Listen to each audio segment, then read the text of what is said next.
Here's my little electrical on this bike. These are your new taillights. They're flush mount.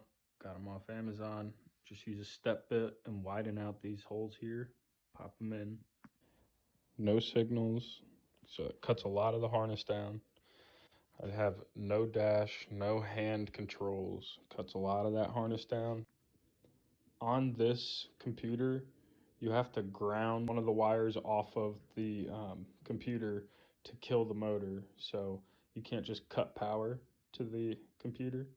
So I have to keep at least a kill switch somewhere. That ignition switch was off of Amazon, really cheap.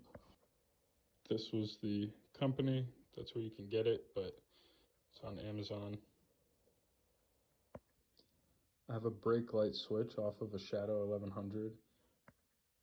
And I'm using the 7/8 bar end mirror mounts, but I wound up having to grind out a lot on the inside to get it to fit.